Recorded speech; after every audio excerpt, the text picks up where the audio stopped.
आज के वक्ता हैं वो आ चुके हैं और श्रोता भी आ रहे हैं। समय से कार्यक्रम का आरंभ होना चाहिए क्योंकि युद्ध कौशल पर व्याख्यान होने वाला है और यह कार्यक्रम जो है निर्विघ्न संपन्न होना चाहिए। इसके लिए हम इस विद्यापीठ के छात्र चंद्रभूषण से निवेदन करते हैं कि मंगलाचरण करें।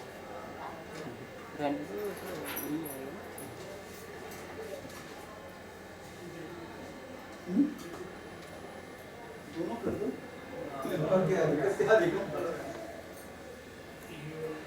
यावत्तु यधराधराधराधरा यावच्चारुचारुचारुचमरं चामीकृतं चामरं यावत् रावण राम राम रमणं रामायणं सृजति तावत् भोगमतुलं भोगायसे नित्यसो श्री ओम स्वस्ति न इंद्रो रेतसरावाः स्वस्ति नः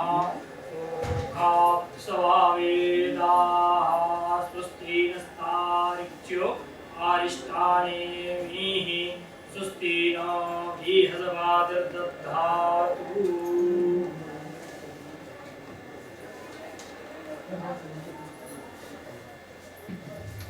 धन्यवाद।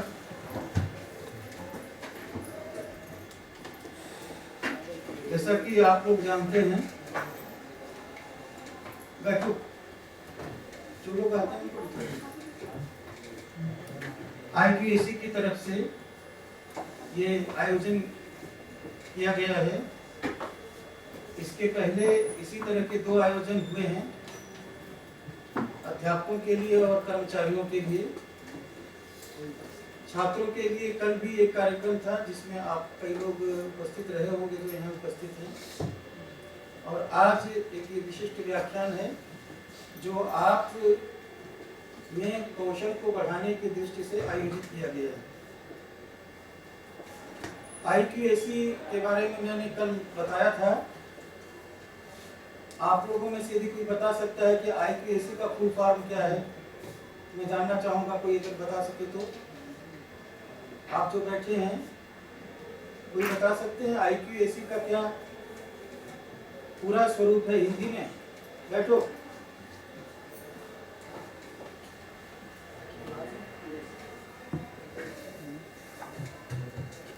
इंटरनल क्वालिटी, हाँ बोलो एश्योरेंस।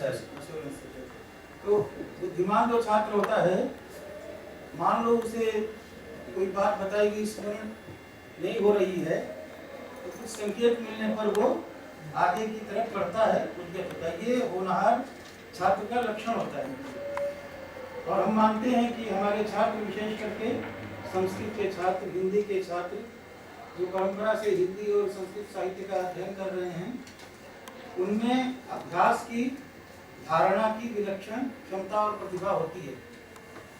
इसीलिए मैंने आंतरिक और गुणवत्ता की बात की या इंटरनल और क्वालिटी की बात की। एश्योरेंस सेल आपने खुद बता दिया कि नहीं? तो इस तरह से आप लोगों की धारणा शक्ति का परिचय मिलता है। छात्र जो होता है वह बहुश्रुत होता है, उसको बहुश्रुत होना चाहिए। बहुश्रुत का मतलब क्या होता है? जो बहुत सुना हुआ। तो बहुत आप जो सुनेंगे किससे सुनेंगे? अपने गुरुजनों से, अपने बड़े लोगों से, अपने घर में आपके जो माँ बाप हैं उनसे। ये बहुश्रुतता जो है छात्र का एक विलक्षण लक्षण होता है। यह छात्र को समाज में आगे बढ़ने में सहायक होता है। आप अपने अध्यापकों को तो रोज कक्षाओं में सुनते रहते हैं। जब बाहर के अतिथि आवे, विशेषज्ञ विद्वान आवे और उनसे भी आप जब सुनते हैं तो आपकी प्रतिभा का, आपके ज्ञान का एक अलग ढंग से विकास होता है। आप मानते होंगे इसको। तो केवल अपने जिन अध्यापकों को आप सुन रहे हैं रोज सुने, वो तो आपका कर्तव्य है और आप उसके लिए यहाँ पर आए भी हैं। लेकिन बीच बीच में, जैसा मैंने आपसे कल कहा था कि जो धारा प्रवाहित होती है बीच में उसको विश्राम भी मिलना चाहिए उसमें कुछ नए आयाम भी जुड़ने चाहिए। उसी क्रम में हम बाहर के विशिष्ट विद्वानों को भी बुलाते हैं और व्याख्यान करवाते हैं विभिन्न विषयों पर। बहुश्रुत होने का मतलब बहुत सुनना। बहुत सुनना मतलब दो तरह से इसकी आप व्याख्या कर सकते हैं। एक तो एक ही विषय को बहुत सुनना, जैसे कोई व्याकरण पढ़ रहा होगा, कोई एनसीसी का छात्र होगा, कोई एनएसएस का छात्र होगा।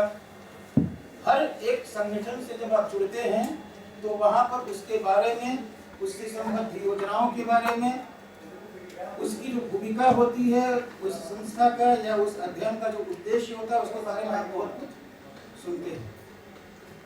तो एक विषय से सुनना, बहुश्रुत, बार बार सुनना। उसी विषय को अनेक विद्वानों से सुनना, ये भी बहुश्रुत हो जाता है, क्योंकि उसमें विद्वानों में बहुत की बात होती है।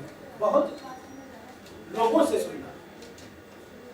एक ही विषय को हम भी आपको बता रहे हैं, अभी हमारे मित्र कैप्टन शर्मा जी भी आपको बताएंगे, और आप भी किसी और से सुन सकते हैं उसको। लेकिन हर से जो कुछ आप सुनेंगे उसमें कुछ न कुछ वैलक्षण्य होगा, कुछ न कुछ विशेषता होगी। यह स्वाभाविक है, क्योंकि मुंजे मुंजे मतिर भिन्ना। हर मुंज में मतलब हर मस्तिष्क में जो मति होती है, बुद्धि होती है, वो अलग अलग है। इसलिए बहुश्रुत होने का मतलब अपने विषय को अनेक प्रकार से सुनने के साथ साथ अपने विषय को ही अनेक लोगों के मुख से सुनना।